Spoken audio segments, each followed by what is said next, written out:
Поздрави, млади българи! Аз съм хан Тервел, син на хан Аспарух от древния прабългарски род Дуло.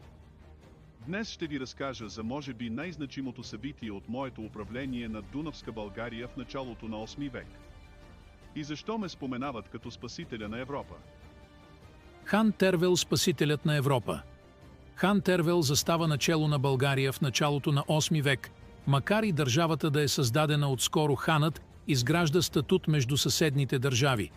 Управлението на Тервел съвпада с военните експанзии на арабския халифат, насочени към източната Римска империя, като целта на арабите е завладяването на Константинопол и след това Европа. Арабите започват похода си 716 година, като арабският халиф Сюлейман изпраща брат си Маслама с армия над 150 000 души и над 2500 кораба, 6000 камили и 6000 магарета, които да носят провизиите. През лятото на 717 година Маслама и армията му преминават Дарданелите и обсаждат Константинопол по суша и по море. Встъпилият в длъжност същата година византийски император Лъв III се обръща за помощ към хан Тервел, като ханът е стар познат с него и се отзовава. Хан Тервел осъзнава, че ако Константинопол падне, съдбата на цяла Европа е в опасност. В началото на военните действия арабите в търсене на плячка нападат българските земи, но са брутално разбити от българските конници.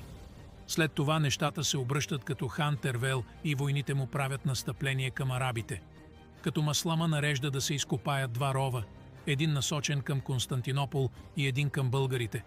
Набезите на българите изтощават арабите, а зимата между 717 и 718, която според хронистите земята била покрита с сняг цели 100 дни, пречупва до край арабите, като се появява масов глад и чума.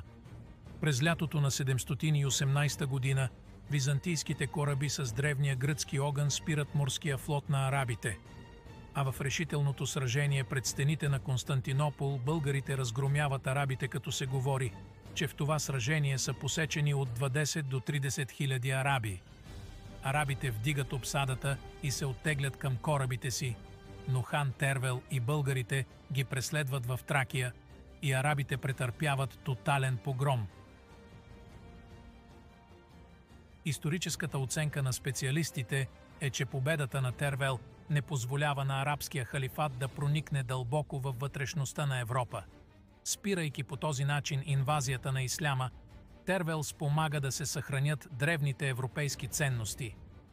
Неговото дело е толкова важно, че бива канонизиран като светец, както от Цариградската патриаршия, така и от Римската католическа църква.